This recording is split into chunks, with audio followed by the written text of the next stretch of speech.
लाल रुमाल। ये कहानी प्रिया और सुमित्रा की है। दोनों बचपन से ही बेस्ट फ्रेंड्स थे और अब इतने सालों बाद भी वो एक ही कंपनी में काम कर रहे थे। दोनों ही बैंगलोर में एक साथ रहते थे। एक बार वो दोनों देर रात एक पार्टी से घर लौट रहे थे। सुमित्रा कार ड्राइव कर रही थी, पर उन दोनों के चेहरों पर तनाव और गुस्सा था। प्रिया ने पार्टी में सुमित्रा के दोस्तों के सामने उसका कोई सीक्रेट रिवील कर दिया था और इसके चलते सुमित्रा प्रिया से बेहद गुस्सा थी। प्रिया ने सुमित्रा से ऑलरेडी कई बार माफी मांग ली थी, मगर सुमित्रा फिर भी मानने को तैयार नहीं थी। सुमित्रा और प्रिया के बीच गाड़ी में ही बहस होने लगी। परेशान होकर प्रिया ने सुमित्रा को गाड़ी रोकने के लिए कहा। सुमित्रा बेहद गुस्से में थी और उसने गाड़ी के ब्रेक्स जोर से लगाए। प्रिया गाड़ी से उतरकर रोड के बीचों बीच खड़ी हो गई। गुस्सा एक ऐसा इमोशन है जो सारे रिलेशंस को कुछ पलों में ही छोटा कर देता है, और यहाँ भी यही हुआ। गुस्से में सुमित्रा ने अपनी बचपन की दोस्त को आधी रात में एक सुनसान सड़क के बीचों बीच छोड़ दिया और वहां से गाड़ी लेकर चली गई। प्रिया ने जैसे ही सुमित्रा को गाड़ी से दूर जाते देखा, उसकी आंखों में आंसू आ गए। उसने किसी तरह अपने आप को शांत किया और फोन से कैब बुक कराने की कोशिश करने लगी, पर उस सुनसान एरिया में कोई कैब्स अवेलेबल ही नहीं थी। रात के कुछ 2 बज चुके थे। प्रिया ने रोड पर ही चलना शुरू कर दिया। उसने सोचा कि थोड़ा आगे चलकर शायद उसे कोई ऑटो या टैक्सी मिल जाएगी। अपने फोन में नजरें गड़ाए प्रिया रोड पर चल रही थी कि तभी उसका पैर कीचड़ में पड़ गया। प्रिया का पूरा पैर उस गंदे कीचड़ में डूब गया था। लेकिन एक अजीब बात थी, वो कीचड़ सड़क के नॉर्मल कीचड़ जैसा नहीं था, बल्कि बेहद चिपचिपा और गाढ़ा था। और तो और उस कीचड़ में से काफी बुरी बदबू आ रही थी। प्रिया ने इधर उधर देखा तो उसे रोड के साइड पर एक लाल रुमाल पड़ा मिला। प्रिया ने उस रुमाल से अपने पैरों को अच्छे से साफ किया और उस रुमाल को वहीं फेंक कर वो आगे चलने लगी। कुछ ही दूर चलते हुए प्रिया को ऐसा सुनाई पड़ा कि जैसे कोई उसकी तरफ तेजी से भाग कर आ रहा हो।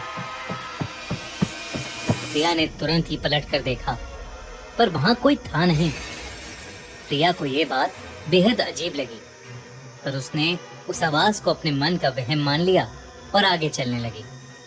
चलते चलते प्रिया को काफी प्यास लगने लगी थी। पानी की बोतल निकालने के लिए प्रिया ने अपना पर्स खोला तो वो थोड़ी दंग हो गई। उसके पर्स के अंदर वही सड़क वाला लाल रुमाल पड़ा हुआ था। दोस्तों, वीडियो में आगे बढ़ने से पहले हमारी आप सबसे एक स्पेशल रिक्वेस्ट है। हम YouTube पर 3.9 मिलियन सब्सक्राइबर्स की फैमिली बन चुके हैं, पर Instagram पर अभी भी हमारे सिर्फ 58,000 ही फॉलोअर्स हैं। बड़ी नाइंसाफी है। हमारे Instagram की लिंक इस वीडियो के पिन कमेंट में है, तो जल्दी से हमारे Instagram पर जाओ और @खूनी मंडे को फॉलो करो। प्रिया को याद था कि उसने वो रुमाल जमीन में फेंक दिया था, तो फिर उसके पर्स में वो रुमाल कैसे आया? प्रिया उस लाल रुमाल को अपने हाथ में पकड़े ये सोच ही रही थी कि उसे महसूस हुआ कि कोई उसके पीछे खड़ा है। प्रिया जब मुड़ी तो उसके एकदम पास तो कोई नहीं था, लेकिन थोड़ी दूरी पर ही एक पेड़ के पीछे से एक आदमी प्रिया को देख रहा था। उस आदमी ने एक काले रंग की हुडी जैकेट पहनी हुई थी, जिसे देखकर प्रिया अचानक घबराहट महसूस करने लगी। वो आदमी दूर एक पेड़ के पीछे से उसे देखे जा रहा था। प्रिया उसकी शक्ल तो साफ साफ नहीं देख पा रही थी, मगर उसे वो आदमी किसी नॉर्मल इंसान की तरह तो बिल्कुल नहीं लग रहा था।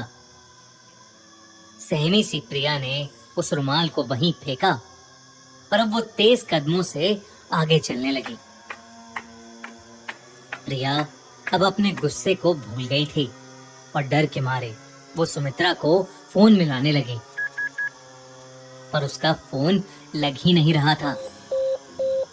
प्रिया को बार बार अपने पीछे किसी के कदमों की आवाज भी आ रही थी, पर प्रिया में पीछे मुड़कर देखने की हिम्मत नहीं थी। वो इतनी ज्यादा डर गई थी कि वो रोने लगी, पर अब की बार उसकी आंखों से जो आंसू आए वो रोके नहीं रुके। प्रिया के फोन में नेटवर्क नहीं आ रहा था और उसके पीछे चल रहा आदमी उसकी जान के लिए खतरा भी हो सकता था। प्रिया ने मन में डिसाइड किया कि वो दौड़कर उस आदमी से बहुत दूर भाग जाएगी, लेकिन उसने जैसे ही भागना शुरू किया उसी वक्त उसका पैर दोबारा एक कीचड़ के गड्ढे में पड़ गया। प्रिया ने रियलाइज किया कि वो गड्ढा और कीचड़ बिल्कुल पहले वाले गड्ढे और कीचड़ जैसे ही थे जिसमें उसका पैर कुछ वक्त पहले ही पड़ा था। प्रिया की समझ में अब कुछ नहीं आ रहा था, क्योंकि शायद वो उसी जगह पर वापस आ गई थी जहां से उसने चलना शुरू किया था। प्रिया ने जैसे ही अपनी दाईं तरफ देखा तो वहां वही काली हुडी जैकेट पहने वो आदमी खड़ा था और उसके हाथ में वही लाल रुमाल था। उसे देखते ही प्रिया की चीख निकल गई, क्योंकि अब प्रिया उसका चेहरा बिल्कुल साफ साफ देख पा रही थी। उस आदमी का चेहरा इतना भयानक था कि प्रिया सुन्न पड़ गई थी। उस आदमी की आंखें अंदर धसी हुई थीं और उसके चेहरे पर अजीब सी किस्म की दरारें थीं जिनसे खून बह रहा था। प्रिया बुरी तरह रोने लगी। वो आदमी अब प्रिया को रोता देख अजीब ढंग से मुस्कुराने लगा था और धीरे धीरे अब वो उसके पास भी आने लगा था। ये देखकर वहां जमी सी खड़ी प्रिया चीख चीख कर भागने लगी। प्रिया ने भागते हुए डर के मारे अपनी आंखें बंद कर लीं और तभी अचानक वो किसी बहुत बड़ी चीज से टकरा गई और वहीं बेहोश हो गई। उसे होश आया तो वो किसी गाड़ी की बैक सीट पर थी। प्रिया का एक सेकंड के लिए दिल कांप उठा, लेकिन जब उसने देखा कि गाड़ी कौन चला रहा है तब उसकी जान में जान आ गई। उसकी दोस्त सुमित्रा ही गाड़ी ड्राइव कर रही थी। सुमित्रा ने बताया कि उनकी लड़ाई के बाद सुमित्रा को कुछ दूर जाकर प्रिया की चिंता होने लगी थी। आखिर वो दोनों बेस्ट फ्रेंड्स थे और जब प्रिया का फोन आउट ऑफ नेटवर्क गया तो सुमित्रा और भी ज्यादा परेशान होने लगी थी। इसलिए सुमित्रा ने उसी वक्त प्रिया को वापस लाने के लिए अपनी गाड़ी मोड़ ली थी। सुमित्रा ने उसे बताया कि प्रिया भागती हुई उसकी गाड़ी से टकरा गई थी।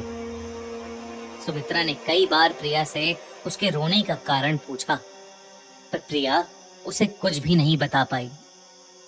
प्रिया को कभी समझ नहीं आया कि उसके साथ क्या हुआ और शायद इसीलिए प्रिया आज भी उस घटना के बारे में बात नहीं करती। उस रात के बाद अगर प्रिया कहीं किसी के पास कोई लाल रुमाल देख ले तो उसका दिल बुरी तरह दहल उठता है।